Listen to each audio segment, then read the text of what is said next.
is called Radhastami.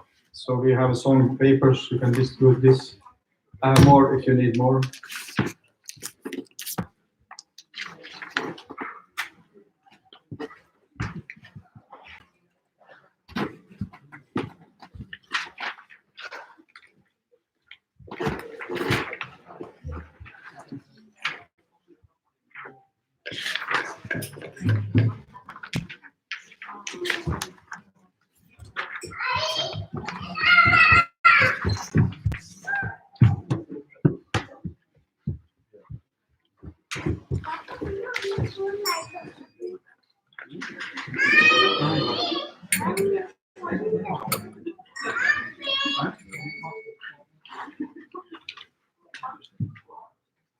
Jayo Radha Madhava Kunjabi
Radhe Jaya Jaya Madhava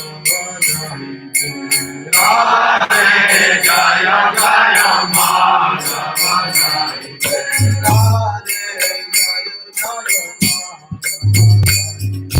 Radhe Jaya Jaya Madhava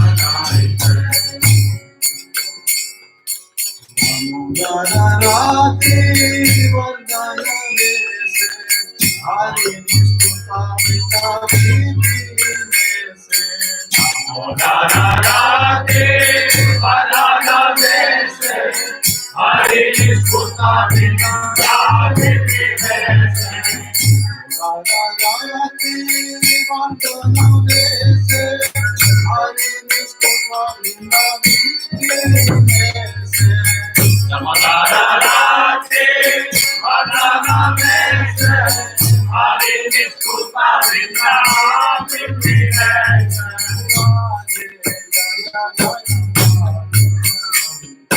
Radhe Jaya Jaya Madhava Radhe Jaya Jaya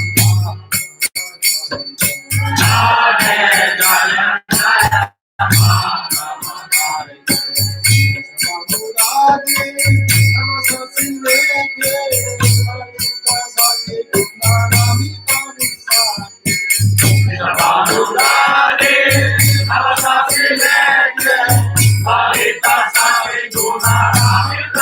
Radhe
Bhagavate Vasudevaya. Om Namo Bhagavate Vasudevaya. Vasudevaya.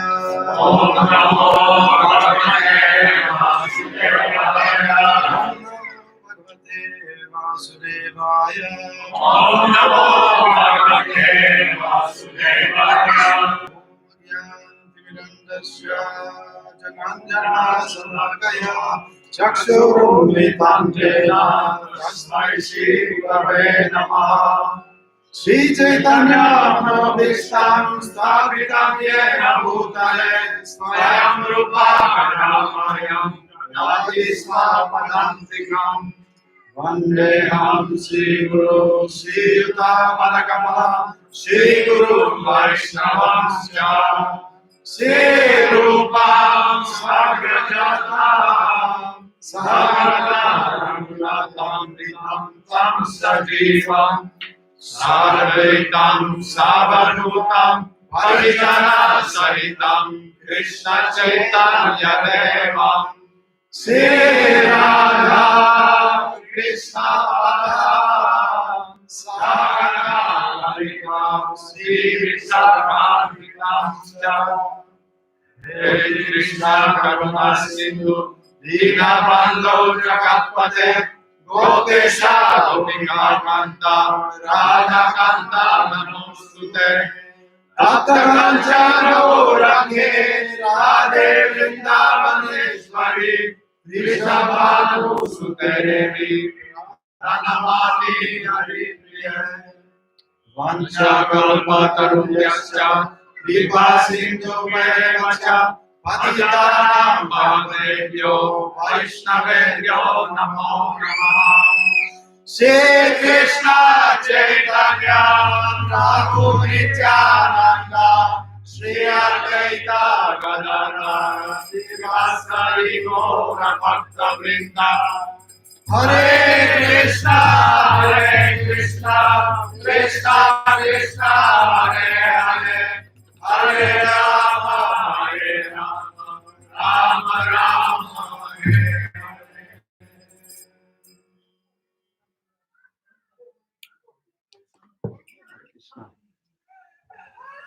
Voisi olet sulkea niin, että kaikki, jotka haluaa pitää ääntä, on siellä oven toisen puolella. Could be close the door so that all those who want to make noise can stay outside of other side of the door.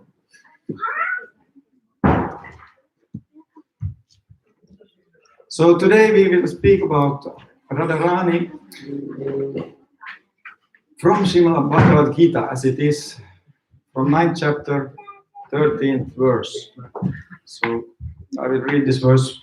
Mahatmanas tumam varta danim prakritim ashrutaha vajantananya manaso jata bhutadim avyayam. O son of Rita, those who are not deluded, the great souls, are under the protection of the divine nature.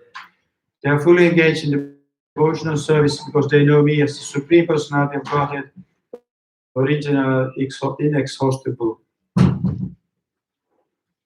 So in this verse, the description of the Mahatma is clearly given. The first sign of a Mahatma is that he is already situated in the divine nature. He's not under the material nature. And how is this affected? That is explained in the 7th chapter. One who surrenders unto the Supreme Personality of Godhead, Sri Krishna, at once becomes free. Nature, that is the qualification. One can become free from the control of material nature as soon as he surrenders his soul to the Supreme Personality of Godhead. That is the preliminary formula, being marginal potency.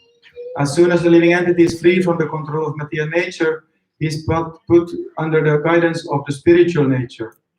The guidance of the spiritual nature is called Daivi Prakriti, divine nature. So when one is promoted in that way by surrendering to the Supreme Personality of Godhead, one attains to the stage of a great soul, Mahatma. The Mahatma does not divert his attention to anything Krishna, because he knows perfectly well that Krishna is the original Supreme Person, the cause of all causes. There is no doubt about it. Such a Mahatma, a great soul, develops through association with other Mahatmas, pure devotees. Pure devotees are not even attracted by Krishna's other features, such as the four-armed Mahavishnu. They are simply attracted by the two-armed form of Krishna.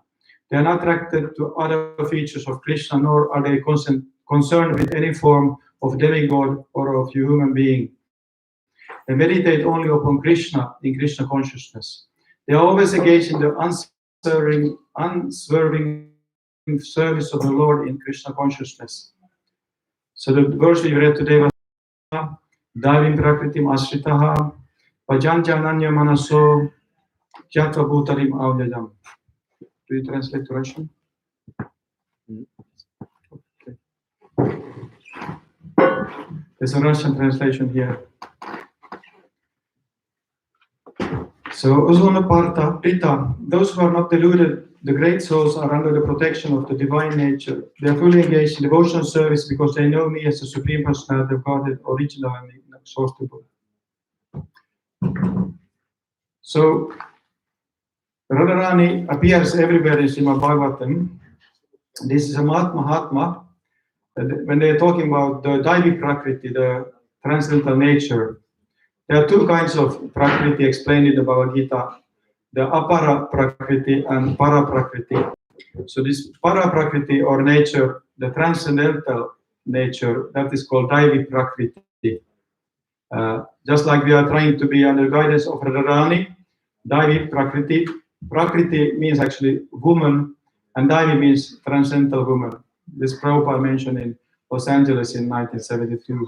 Daivi Prakriti refers to the transcendental woman, and that is Srimati Radharani.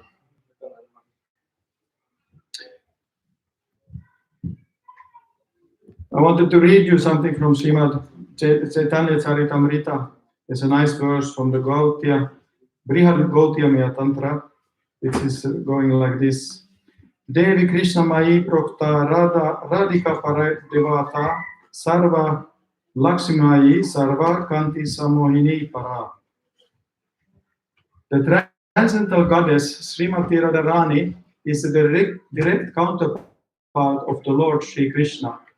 She is the central figure for all the goddesses of fortune. She possesses all the attractiveness to attract the all attractive personality of Godhead. She is the primal internal potency of the Lord. So this is for Brihad Gautamiya Tantra. And in the next verse it says, Devi means resplendent and most beautiful, or else it means the lovely abode of the worship and love sports of Lord Sri Krishna. Krishnamaya means one who's within and without our Lord Krishna. She sees Lord Krishna wherever she casts her glance. Or she is identical with Lord Krishna, for she embodied the mellows of love. The energy of Lord Krishna is identical with him. The purport Prabhupada mentioned that Krishnamaya has two different imports. First, a person who always thinks of Krishna, both within and without, and who always remembers only Krishna, wherever he goes or whatever he sees, is called Krishnamaya. Also, since Krishna's personality is full of love, his loving potency, Radharani, being non-different from him, is called Krishnamaya. In the next verse is said that her worship, Aradhana, consists of fulfilling the desires of Lord Krishna. Therefore, the Puranas call her Radhika. The name Radha is derived from the root word Aradhana, which means worship. The personality who excels all in worshipping Krishna may therefore be called Radhika, the greatest servitor. And verse number 88, the truly personality of Godhead has been worshipped by her. Therefore, Lord Govinda, being pleased, has brought her to a lonely spot, leaving us all behind. This is from Srimad Bhagavatam 10:30-28. And text 89, therefore Radha is Parama Devata, the supreme goddess, and she is worshipable for everyone. She is the protectress of all, and she is the mother of the entire universe. I have already explained the meaning of Sarva Lakshmi. Radha is the original source of all the goddesses of fortune. Or Sarva Lakshmi indicates that she fully represents the six opulences of Krishna. Therefore, she is the supreme energy of Lord Krishna. Sarva Kanti indicates that all beauty and luster rest in her body. All the Lakshmis derive their beauty from her. Kanti may also mean all the desires of Lord Krishna. All the desires of Lord Krishna rest in Srimati Radharani. Srimati Radharani of all. Sri Radha is the full power of Lord Krishna, and Lord Krishna is the possessor of full power. The two are not different, as evidenced by the revealed scriptures. They are indeed the same, just as musk and its scent are inseparable, or as fire and its heat are non-different. Thus, Radha and Krishna, Lord Krishna, are one, yet they have taken two forms to enjoy the mellows of pastimes. And then in the verse 99 to 100, to promulgate Prema Bhakti, devotional service and love of Godhead, Krishna appeared as Sri Krishna Chaitanya with the mood of and complexion of Sri Radha. Thus I have explained the meaning of the 5th verse. So the Lord appeared, Lord Radha and Krishna appeared as Lord Chaitanya to spread this devotional service of love of Godhead to everyone in this age of Kali. So Radharani,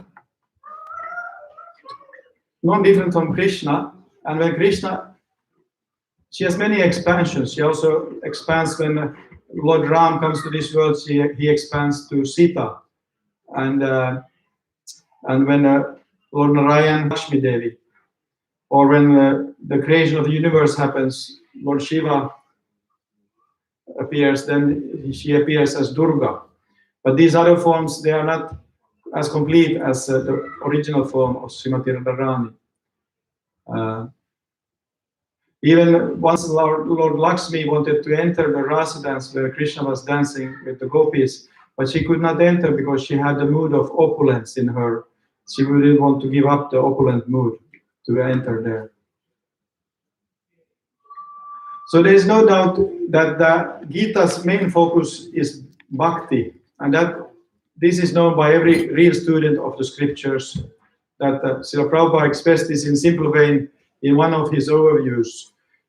In the first 6 chapters, stress was given to devotional service.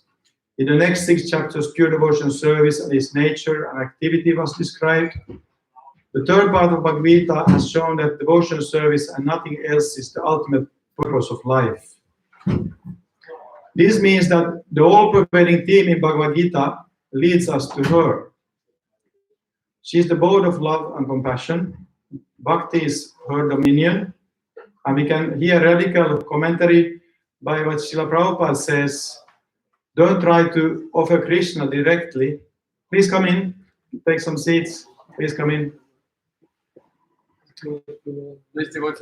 Come forward, please.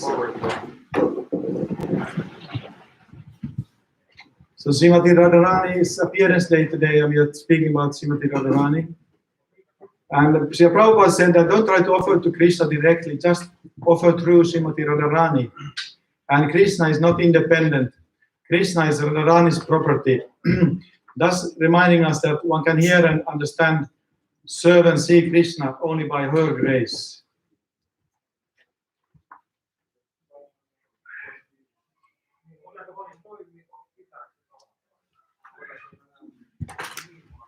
The gopis, they were not interested to see when they were with Krishna in the spiritual world doing this rasa dance.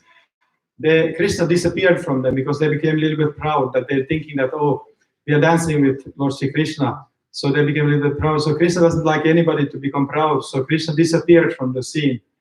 And then they went looking for Lord Krishna. And then Lord Krishna, he saw that they were coming.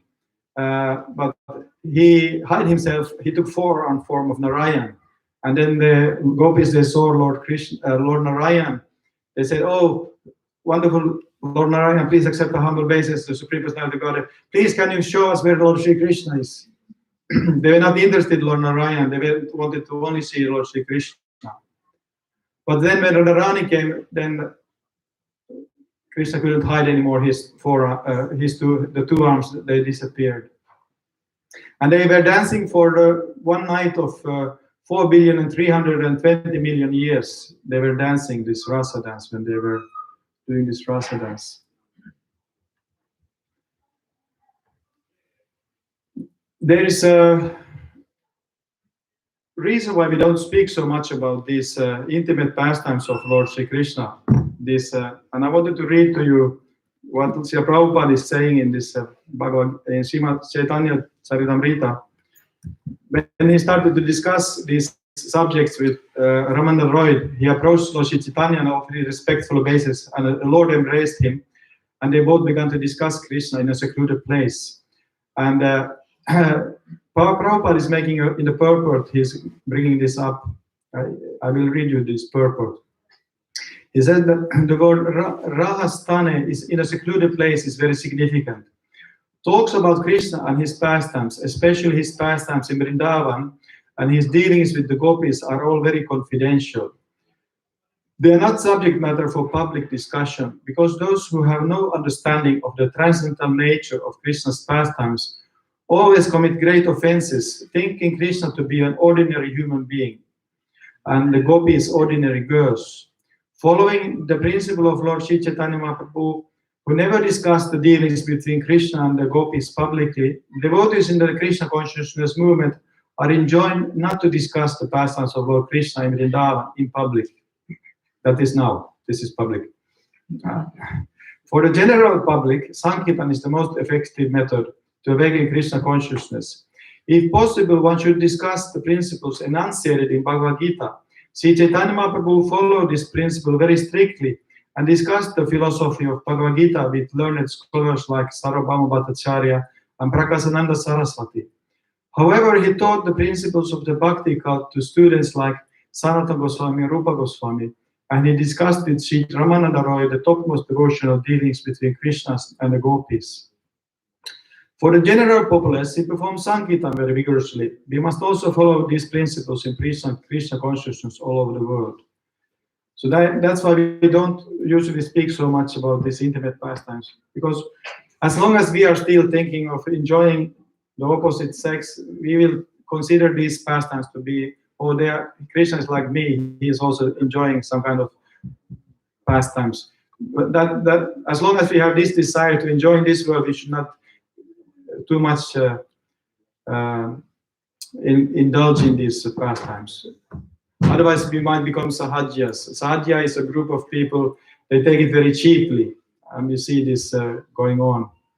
And then, yes, I don't get into that.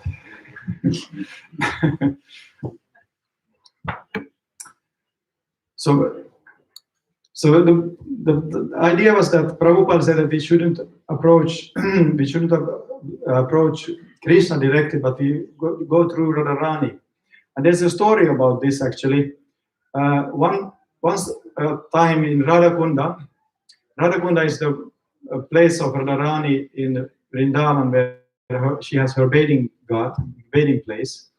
There was a very famous and great man who was doing parikrama. Parikrama means going around the holy places. And he was doing so many forms of elaborate worship at Radhakunda. With very much humility and sincerity he was doing this. So one devotee approached Bhaktisiddhanta Saraswati Thakur, who is the spiritual master of A.C. Bhaktivedanta Swami Prabhupada. And he said to him that this man is a very, very great devotee. But Bhaktisiddhanta Saraswati said, yes, he is a very great devotee, but we do not care of that kind of devotion that he has. And then he said, can you explain? He said, his idea is that he wants to serve Krishna, but that is not the line of Rupa Goswami. We don't want to serve Krishna. We want to be the servant of the servant of the servant of Srimati Radharani, because there is no way of giving greater pleasure to Krishna than doing that. So our path to pleasing Krishna is through Srimati Radharani. Varsana is the Srimati Radharani's supreme eternal abode, and there are unlimited pastimes that are always taking place there.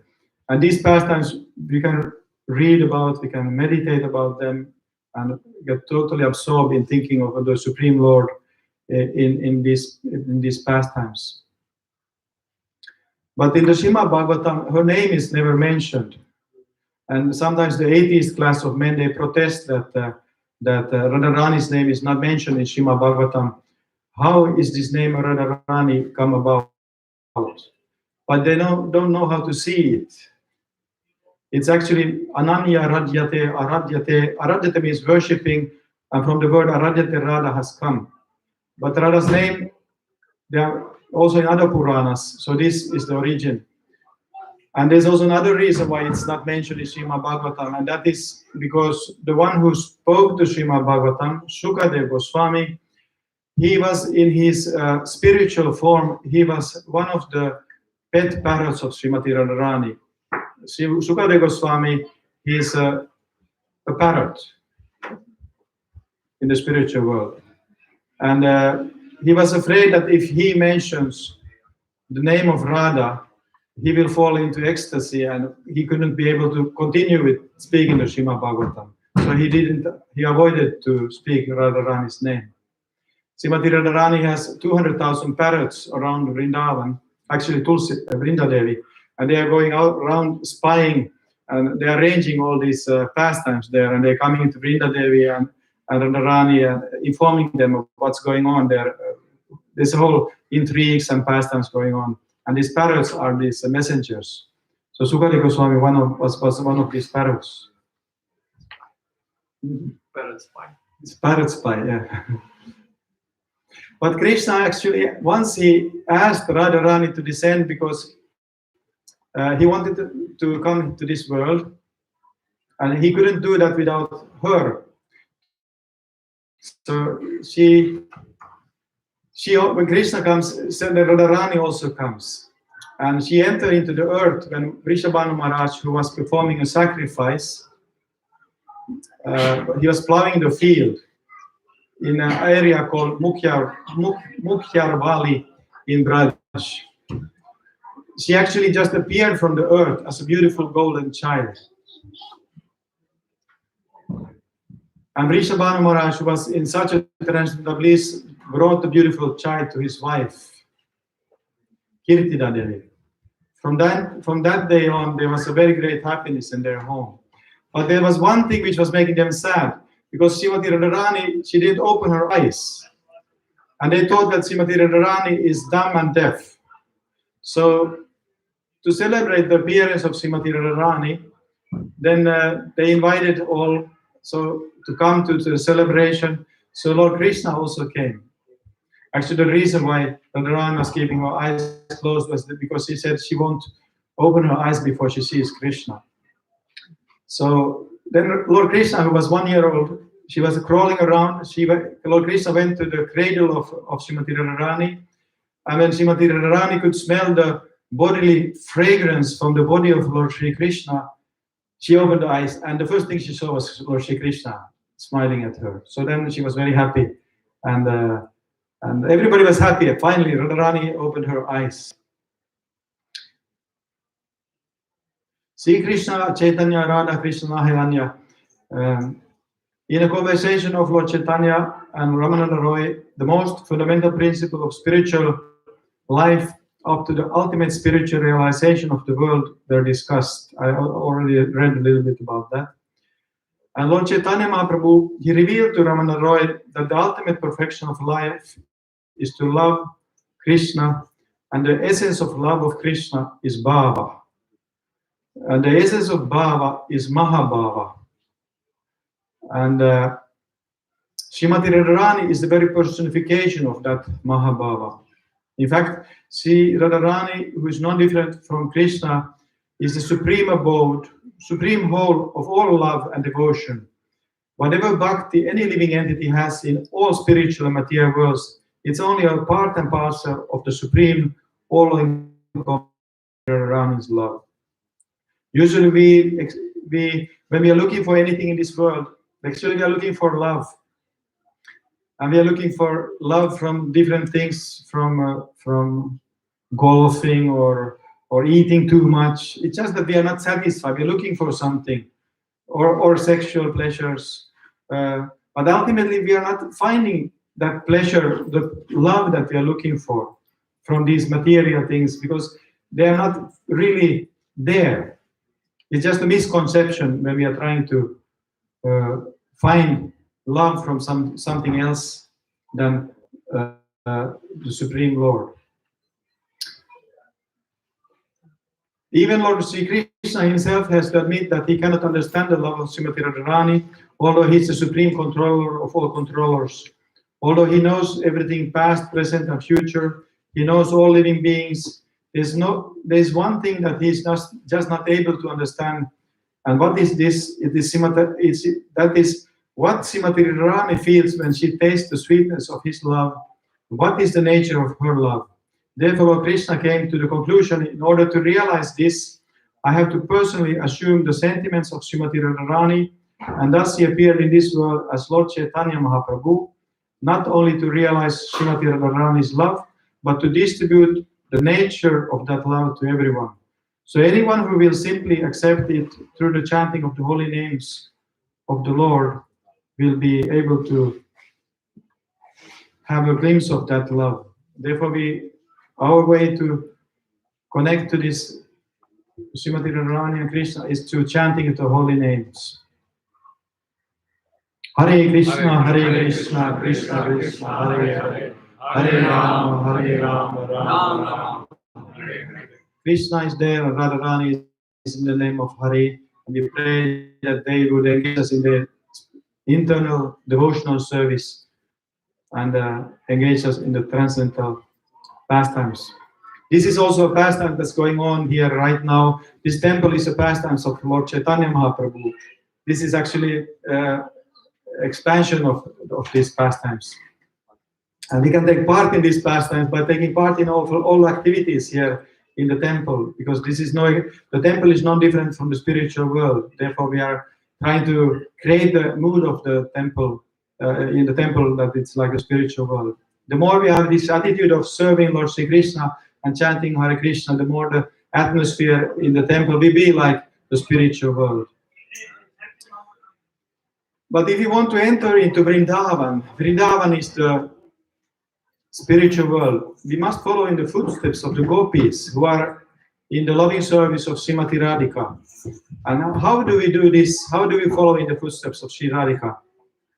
Srimati Radharani is the very ocean of compassion. She is the supreme compassionate potency of the Lord.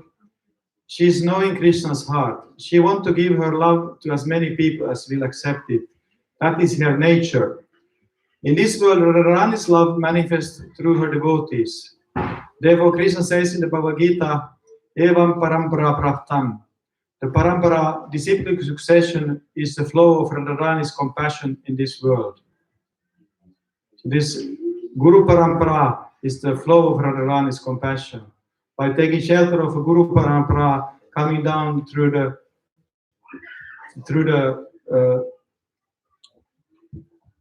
disciplic succession, through the years, thousands of years, from Lord Sri Krishna was on the planet 5,000 years ago. And there's a disciplic succession of the gurus and disciples carrying this love. Because you can't get the love, you have to get it from someone who has the love. And this comes through the disciplic succession. The principle of being a servant of the servant of the servant of the spiritual master is Radharani's parampara. Srila Prabhupada, the founder Acharya of ISKCON, he explained that this is a practical understanding of what it means to be a follower of the gopis. We can meditate on the various pastimes or leelas of Vrindavan, but have we really followed in the footsteps of this selfless loving service? That is what Srila Prabhupada and our great acharyas are trying to teach us. When Srila Prabhupada explained that I'm simply trying to carry out the order of my spiritual master, Bhaktisiddhanta Saraswati Thakur asked him to teach the message of Lord Chaitanya to the whole world in the English language, selflessly. He gave every element of his body and life, and even from his passing of this world, to satisfy his guru. He was not concerned with the happiness and distress of himself. He was only concerned with the happiness of his guru. Yasha prasada, bhagava prasada, yasha prasada, nagati kutopi. By the mercy of the guru, one gets the mercy of Krishna. Without the mercy of the guru, one will not get the mercy of Krishna. Why is it so? Because the guru is a servant of Srimati Radharani, who is Krishna's mercy potency. Srila Prabhupada explained, I see you all as the representatives of my Guru Maharaj. And in his prayers on the Jaladuta, where he is praying that, let me be the puppet, make me dance as you wish me to dance, showing us the spirit of one who is actually following the footsteps of the gopis, one who has actually emulated the spirit of a pure soul, one who is actually following the footsteps of getting the complete mercy of Srimati Radharani. That is bhakti, devotion. When we chant the holy names, we are praying to Sri Radha and Krishna. We are praying that they would engage us in their service. And Sri Chaitanya Mahaprabhu, he taught us how we should pray. He said, Trinarapi sunichena tarorapi sahisuna amanina manadena kirtanya sadahari. We should chant the holy name in a humble state of mind, taking oneself lower than the straw in the street, more tolerant than the tree, devoid of all false prestige, ready to offer all respect to others and not expect any respect for yourself. In such a state of mind, one can chant the holy names always. So this is it, following the footsteps of the gopis, to be more humble than a blade of grass, to be more tolerant than a tree, and to be ready to offer all respects to others and to expect nothing in return. In this way, we can constantly chant the holy names for the pleasure of Radha and Krishna. Srimati Radharani and Krishna, they actually asked Srila Prabhupada to come to this. Once Srila Prabhupada said that Krishna, he talked to him in the spiritual world to write these books. And Prabhupada said to Krishna, I don't want to do that. There's too much austerity in the material world. And Krishna said, don't worry, you just write the books, I will take care of everything. So these books, actually, Prabhupada said, he translated over 80 books from Sanskrit to English. Prabhupada said, this is not my books. These books, Krishna dictated these books to me. I was just writing it down. And Prabhupada, he was relishing reading his own books, listening his disciple reading the books. Which author wants to hear his own books? Prabhupada was relishing his books, hearing them. And he was taking the essence of all the different acharyas in this purpose. And if you read these books of Srila Prabhupada, you can feel there's something there. There's something special in this purpose, which you don't get from other books. If you have read a lot of books of spiritual subjects, there's something that you're milking this, you get access to this when you read this purpose of Srila Prabhupada. Prabhupada put his personal ecstasies in this purpose. So when you read these books, there's this compassion and mercy of Srimati Radharani just oozing in this purpose. So when you are reading this purpose, so you get access to this mercy and compassion of Srimati Radharani. So therefore we recommend everybody, please read Srila Prabhupada's books, absorb yourself in this mercy, which is coming down through the disciplic succession in the form of parampara and in the form of these books. And then you try to give it to others. This is the mood of the gopis. You try to give this mercy, you give it to others who are not so fortunate. But there was one more verse which was in the Sikshashtakam, which was mentioned by Lord Chaitanya Mahaprabhu, which is very important also. And that is the Nadanamna Janamna Sundarim Kavitam Vajagadisha Kamaye Mama Janmani Janmanishvare Bhavatat Bhakti Rahaitu Vidvai. The translation is, O Almighty Lord, I have no desire to accumulate wealth, nor do I desire beautiful women, nor do I want any number of followers. I only want your causeless devotion service birth after birth. So Lord Chaitanya, he is Radha and Krishna, and he's teaching us these verses, the 6 Shashtakam verses. There's 8 verses with Lord Chaitanya left. He gave Rupa Goswami and Sanatana Goswami the work to write the theological basis for this cult of Lord Chaitanya Mahaprabhu, Hare Krishna movement. And he himself only left 8 verses, and this is one of those verses. This verse means that what it means to follow in the footsteps of the gopis. This is the path to Vrindavan, to approach the Lord in this spirit. I don't want any wealth. I don't want any beautiful company of the opposite sex. I don't want any followers, prestige, or fame. I don't want even liberation from suffering.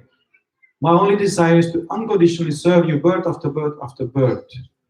So this is bhakti, following the footsteps of the great acharyas in the mood of being an instrument of their mercy. This is the essence of our philosophy. Because in that spirit, we can constantly chant the holy name in love. In Srimad Bhagavatam, first canto, second chapter, 13th verse, there's a verse, Ata pumbid vidyastresta varnashrama vibhagasha svanustitasya dharmasya samsirir haritorshanam.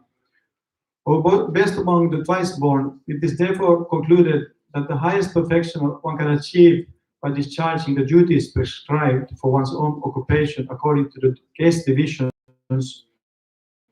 and orders of life. This is Varnashrama Dharma. The highest is to please the personality of Godhead. So that's the goal of Varnashrama Dharma. Alta pumbit vichastresta. The whole purpose of Varnashrama Dharma is simply to please Krishna. This is the purpose of our whole life. This is a process how to please Krishna. So Prabhupada explained that there are so many societies in this world, and there are so many religious societies also. But Srila Prabhupada, he wanted to establish one society whose only aim is to please Krishna as our exclusive goal and desire. He wanted to establish a society where there is only pure devotional service. There are Hindus, there are Muslims, there are Jews, there are Parsis, the Christians, the Jains, the Buddhists. There are so many mixed religions. Sri Chaitanya Mahaprabhu established the teaching of Srimad Bhagavatam, which teaches exclusive, unmotivated, unconditional service to the Supreme Personality of Godhead.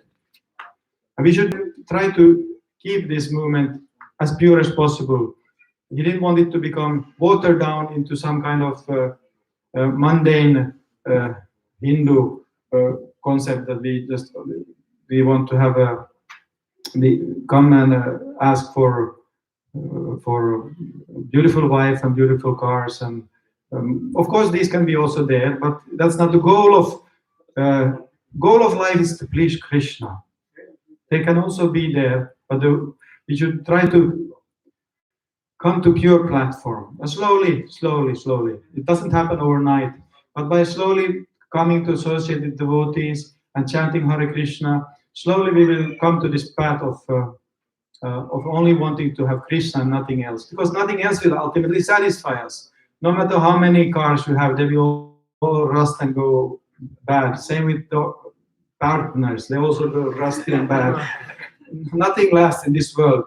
Only thing that is lasting is Krishna, and he will always be eternal, youthful, young 16-year-old boy, and he has an eternal consort, Srimati Radharani, and our goal is to go to the spiritual world and serve them together, please them with our activities, and we can do it already here in this world by attuning ourselves to their desire of helping everybody. Because Srimati Radharani, she's very compassionate by her nature. And I want to tell a story about this. There's actually a nice story. In Radhakunda, there's a very nice place called, which is named Shiv Kori. It's a wonderful story that took place there, exhibiting the nature of compassion of Srimati Radharani, the supreme compassion of her devotee and her devotees. There was some little children, they were harassing a lowborn, insignificant jackal. You don't have jackals in Finland, but something similar. Supikoirat or something like that. Now, according to the authority of all animals, jackal is the really low class. By case among the lower species, they are the untouchables. They are just considered dirty, filthy scavengers with no integrity and dignity. In fact, one of the inauspicious signs that continuously is repeated in the Holy Scripture is that when a jackal is howling, it is very inauspicious. So it is inauspicious to see jackals. What to speak of when they are howling? They don't howl very nicely. It's like, ooh. because usually when the sun goes down in Mayapur, you can hear them. They're "Woo!" It's like a crying owl. It's like a spooky. So these little Brajabasi boys, they were harassing this one jackal because monkeys are like brahmanas compared to these jackals. So the jackal was running for his life. They were chasing after, throwing rocks, and the jackal was screaming, howling. He was running, and he dove into a hole in the ground. So the little boys, they set a fire around the hole to burn him out. The heat was intolerable, and the jackal was screaming for his life as he was being burned to death. So Srimati Radharani happened to be walking with her Sakhis in that area, and she told Lalita Sakhi that this is my land of Braj Bhumi. No one should be crying here, suffering here. Please go and find out who is this and help them. So Lalita Sakhi, she came running to that place. The boys were all gathered around there, burning her, laughing. And Lalita Sakhi said, "You go home." So they all happily went home. And she put out the fire and she brought the jackal out from the hole. And the jackal was trembling in fear. Lalita Devi brought that insignificant, filthy jackal to Srimati Radharani, and the jackal bowed his head at her lotus feet. She blessed the jackal. How did she bless the jackal? Do you know? How did she bless the jackal?